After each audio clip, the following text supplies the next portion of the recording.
अध्याय 20 प्रारंभ. श्री गणेशाय नमः.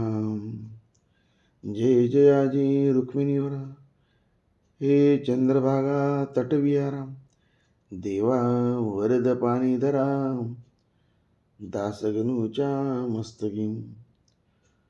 तू भूपांचा भूपती, अवघेच आहे तुझ्या हाती.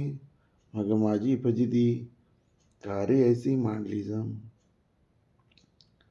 माझे पाप ताप दहन करा कृपा कृशाने करुण. राहो आनंदी सदा मन, तुझे भजन करावया. यात अंतर केल्यास वृथा तुला लागेल दोष. खऱ्या थोरांनी आपणास बट्टा लावून घेऊ नये. म्हणून हे श्यामसुंदरा, राही रुक्मिणीच्या वरा.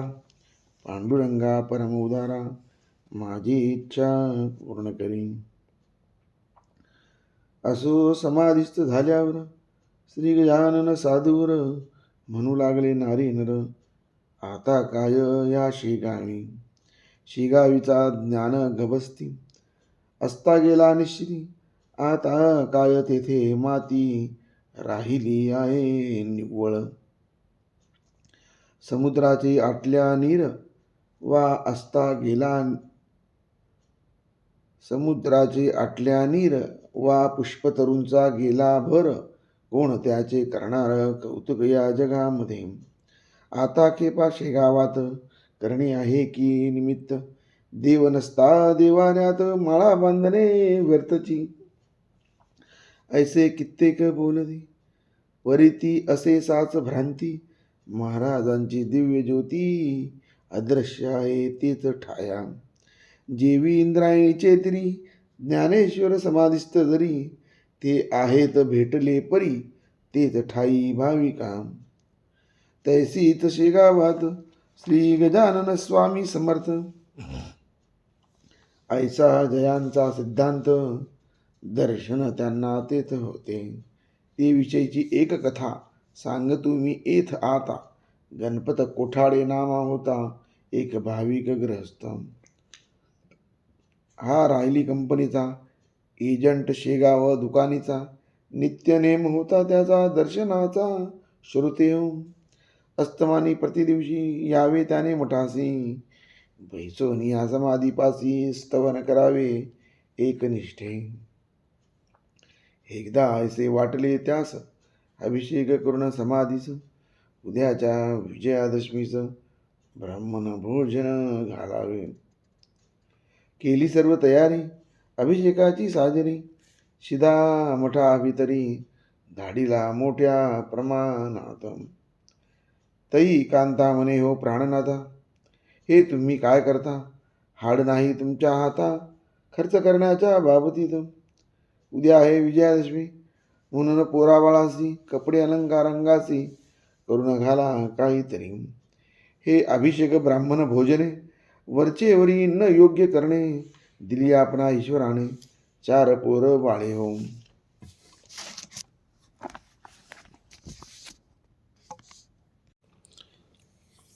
फुटका मनीना अंगावरती, मी लंकेची पार्वती. ग्रहस्थाची ही कारीती, संचय करावा धनाचा. हे कांतेचे भाषण गणपतरावा न रुचले जाण. तो म्हणे प्रपंचाहून श्रेष्ठ परमार्थ वाटे मला. तोच त्याच्या कांतेसी स्वप्न पडले रात्रीसी. उगे न छळी पतीसी, तो करतो ते करू दे. त्यात तुझ्या बापाचे काय जाते सांगसाचे. प्रेम अशाश्वताचे, वेडे हे बाळगू नको. यामध्ये न काही सार, धन भूचे भूमीवर. येते मात्र बरोबर पाप पुण्य मानवाच्या. अभिषेक ब्राह्मण भोजन हे पारमार्थिक आहे पुण्य. त्याच्यासाठी वेचिता धन, ते न जाया नाठाई. पेरलेल्या बीजापरी त्याची स्थिती होते खरी. म्हणून सांगतो तुला पोरी, अडथळा त्या करू नको. ऐशा पाहून स्वप्नास सांगती झाली पतीस. त्याने गणपतरावास हर्ष झाला विबुध हो. आले काही प्रत्यंतर महाराज येथेच साचार, सोडून द्यावा कुविचार आजपासून काहीतरी. मुले बाळे कोणाची, धनदौलत कोणाची, तू न वाही चिंता त्यांची, ते अवघे समर्थांचे. असो गणपतरावाने पूजन केले आनंदाने, त्या दसऱ्याच्या मुहूर्ताने खर्चही केला अत्युत्तम. या गणपतरावाची निष्ठा समर्थपदिसाची, जडली शुद्ध स्वरूपाची होती पहिल्यापासून. लक्ष्मण हरी जंजाळाला ऐसाचा अनुभव एक वेळा, बोरी बंदरावरी आला तो ऐका सांगतो. काही कामानिमित्त लक्ष्मण गेला मुंबईत, हा समर्थांचा होता भक्त पहिल्यापासून विबुध हो. काही कामानिमित्त लक्ष्मण गेला मुंबईत, हा समर्थांचा होता भक्त पहिल्यापासून विबुध हो. घरच्या काही कटकटीने वैताग त्याच्या घेतला मने, काही व्यापार संबंधाने आला होता मुंबईचा. असो बोरी बंदरावरी लक्ष्मण आला जाया घरी, तो आगगाडीच्या धक्क्यावरी एक भेटला परमहंस. अनुभव उंच बांधा दृष्टी नासाग्रासी सदा, ओंकाराचा सर्वदा जप चालला त्याच्या मुखी. तो बोलला लक्ष्मणास, तू गजाननाचा आहे सदशिष्य, ऐसे असून हताश का होतोस कळेना. तू आपल्या जेव्हा घरी पुण्यतिथी केलीस खरी, 400 पानांची तयारी करून अमरावतीला. गोपाळराव पेटकर आणि बापट मास्तर यांचा कैसा प्रकार घडला तो आन म्हणे. पुत्रशोक बापटासी झाला असून प्रसादासी, तो तुझ्या घेहासी आला होता ना सांगते. पेटकराचे ब्राह्मण भले सांग कशाने राहिले, अरे गजानन स्वामी गेले त्या उभयतांच्या स्वप्नात. उपदेश करून दोघाच आणले होते प्रसादाचं, हे कैसे विसरलास सांग मला ये वेळी. खुनीच्या गोष्टी ऐकून संशयक झाला लक्ष्मण, म्हणे हा असा वाकून हे काही कळत नसे.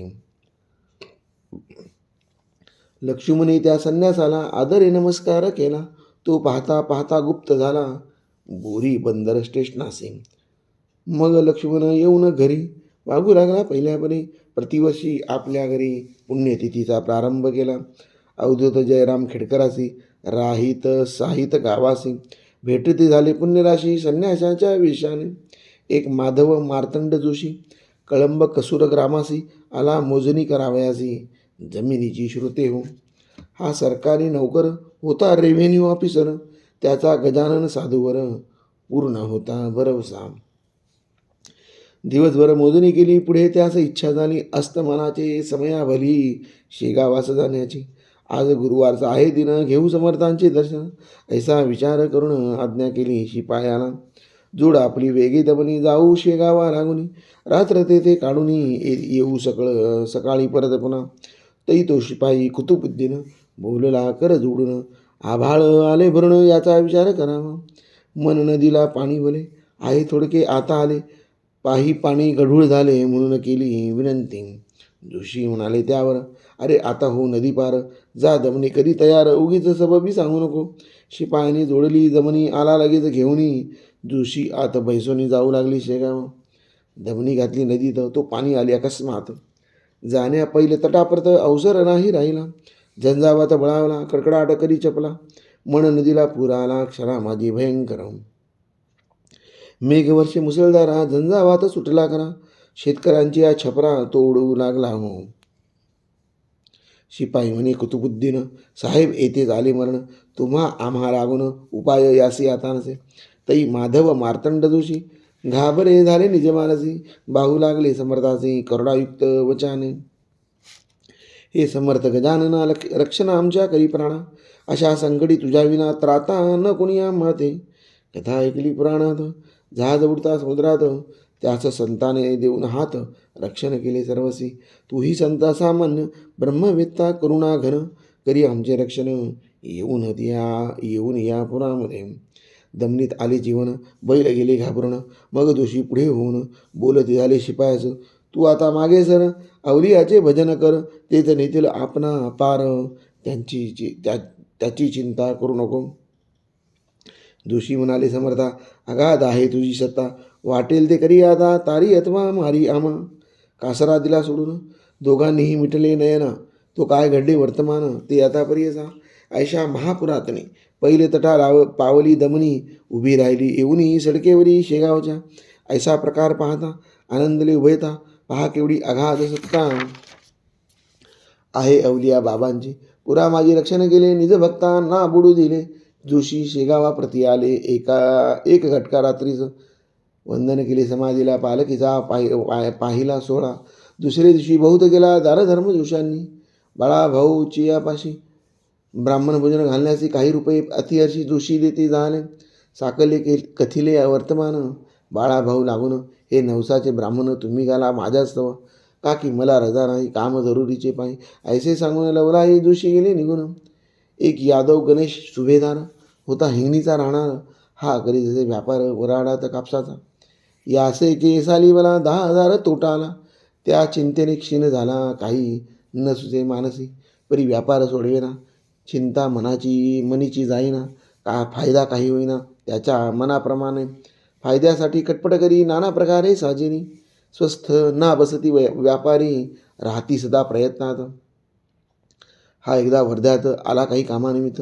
उतरण्या गेला घरात विनायक असेल करायचा. तो इतक्यात तेथे आला एक भिकारी बुधव बना. भिक्षा काही मागण्याला असेलकरांच्या घरात. पोशाख अवघा मराठी करामाजी भव्य काठी. डोईस होती टोपी मोठी बना तिची मळकट. कंपवाईने शरीर कापत होते वरच्यावर. त्याच पाता असेलकर चित्ती परम घाबरले. जा बेटा मागल्याद्वारी तेथे बेल भिक्षा खरी.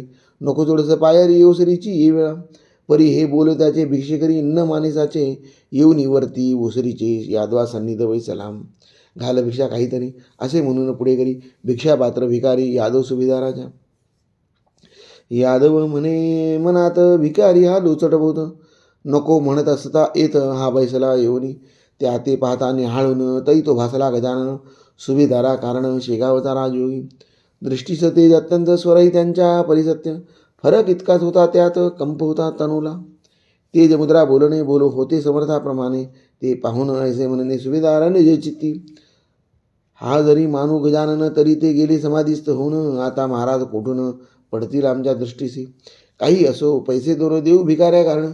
श्री गजानन समजून उहापोह ज्याचा नको. पैसे घेतले भिकाऱ्याने आणि काही देई म्हणे.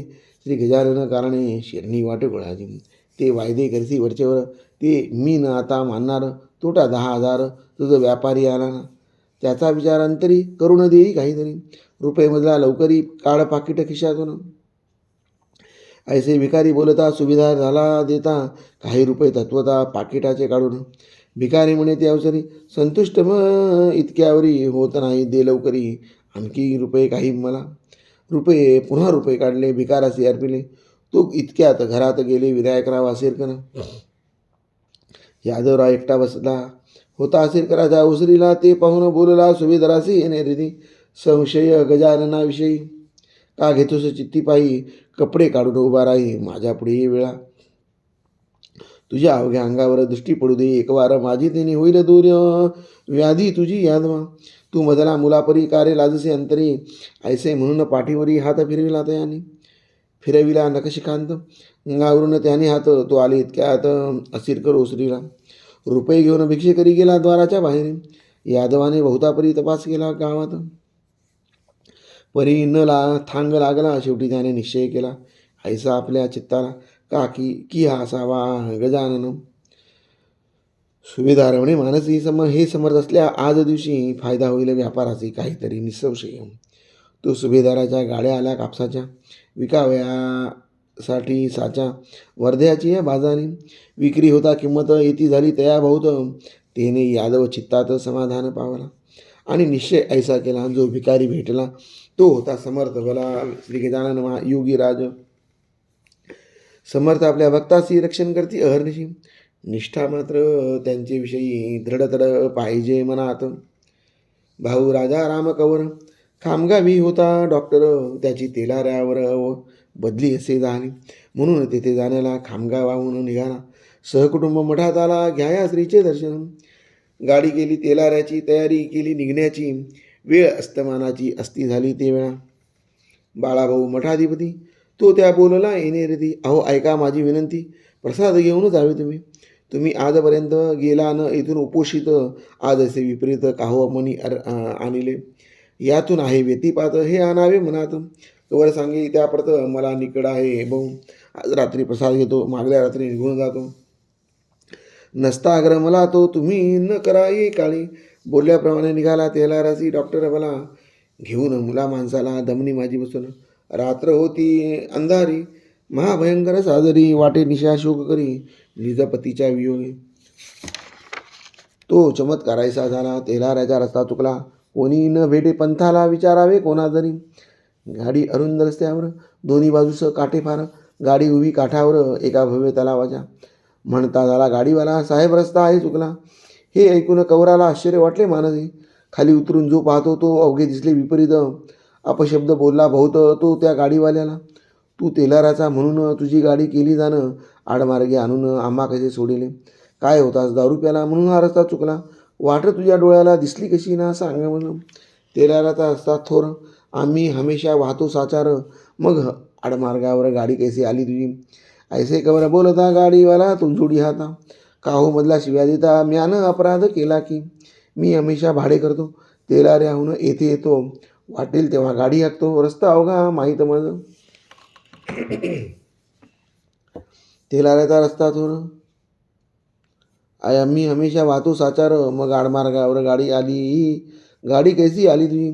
ऐसे कबर बोलता गाडीवाल्या जोडी आता. काहो मधला शिव्या देता, म्यान अपराध केला की. मी हमेशा भाडे करतो, तेलाऱ्याहून येथे येतो. वाटेल तेव्हा गाडी ऐकतो, रस्ता अवघा माहीत मज. बैले ना कोठे वळले, ते नीट येथेच आले. तलाव पाहता स्तब्ध झाले, हा न रस्ता तेलाऱ्याचा. मग कवर समजला मनात, हे समर्थांचे आहे कृत्य. प्रसाद घेतल्या विरहित, का की मी निघालो. बाळाभाऊच्या विनंतीला मी नाही मान दिला, म्हणून माझा रस्ता चुकला. आता वाटक वस कशी. हे भयंकर कानन, येथे मसी त्राता कोण. गजानन तुझं वाचून रक्षण माझे कराया. तो तळ्याच्या दुसऱ्या बाजूला. घांगरमळांचा आवाज आला. डॉक्टरांच्या कानी पडला, त्याने आला थोडा धीर. गाडीवाल्याचे म्हणे कवर, रस्ता नाही फार दूर. या चाहुलीचा सुमार, धरून गाडी हा ना आता. ते त्याने ऐकले, काठ्या कुपाट्यामधून नेले, नीट रस्त्याला लाविले या आपल्या गाडीचं. हम रस्ता लागत आवली का. डॉक्टरांनी चौकशी केली, तो ऐशापरी समजली गोष्ट त्या कवराते. हे शेगावचे शिवार आहे अजून साचार. मग म्हणाला डॉक्टर, चाल जा शेगावी परत आता. सूर्योदयाचे समयाला शेगावासी लवक कवर आला. वृत्तांत बाळाभाऊला केला सर्व निवेदन. मग बाळाभाऊ म्हणाले, हेच आज बरे झाले. व्यतिपाती न जाऊ दिले समर्थांनी तुम्हास. आज प्रसाद ग्रहण करा, उद्या जा हो तेलारा. करू नये कधीच खरा प्रसादाचा इन्कार. समर्थांचे तुम्ही भक्त म्हणून तुम्हा आलेले परत. मानवाचे अवघे बेत, सिद्धी सदाने अशक्य. संतांच्या जे असेल म्हणी तीच येईल घडोनी. भरोसा त्यांचे चरणी ठेवून अस्वस्थ असावे. दुसरे दिवशी प्रसादाचे घेऊन गेला तेलाराचे.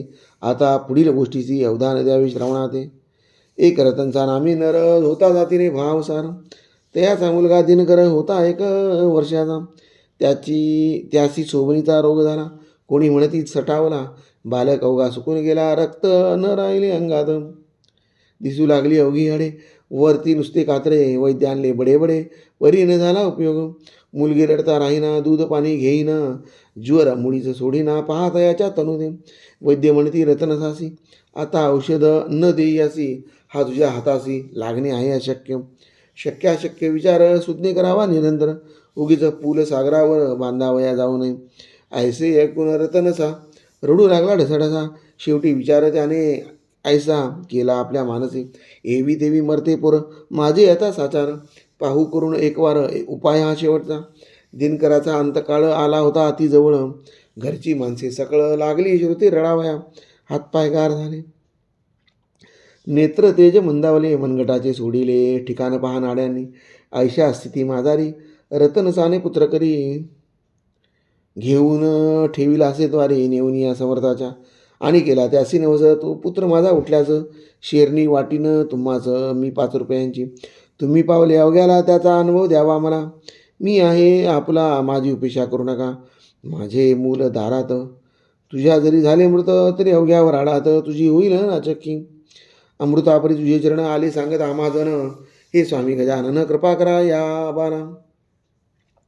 पुत्र न माझा उठला जरी मी डोके फोडीन पायावरी, तुझ्या आद निर्धारी ऐसा निश्चय मनीचा, अमृततुल्य तुझी दृष्टी त्याची करावी आदवृष्टी, नको करूस मला कष्टी हे महापुरुषा गजानना.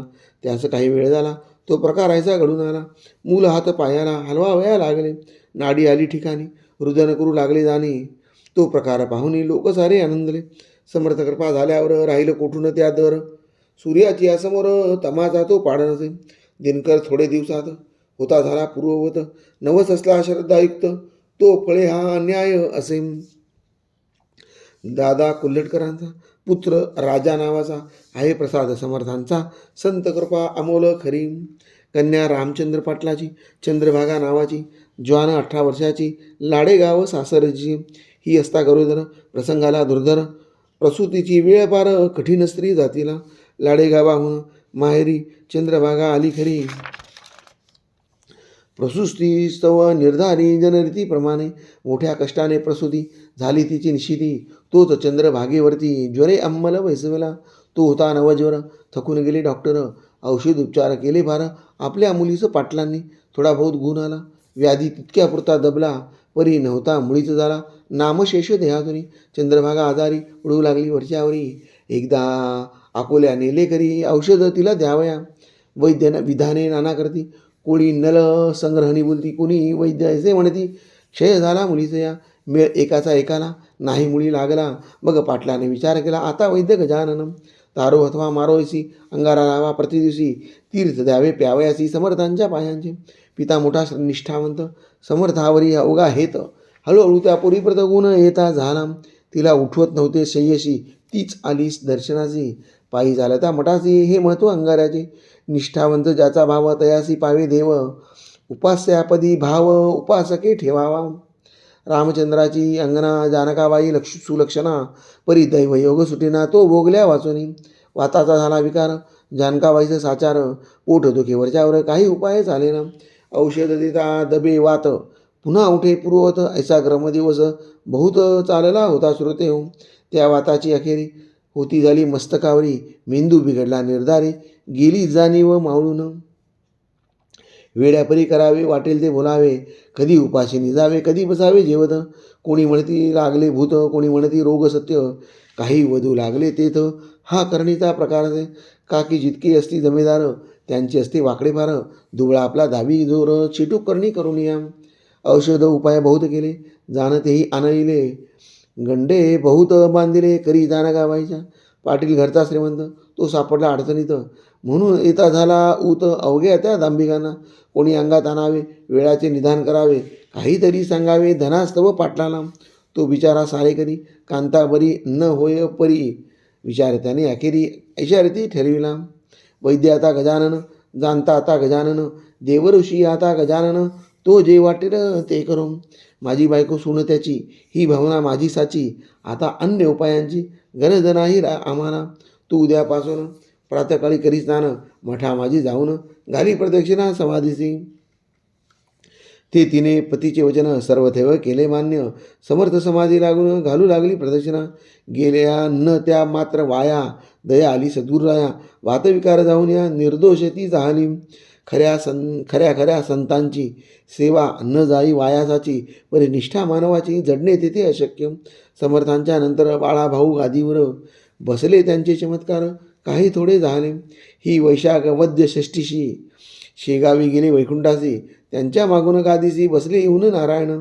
बाळाभाऊ जेव्हा गेले तेव्हा नारायणासी स्वप्न पडले, नांदुरे ग्रामी भले ते थोडे सांगतो.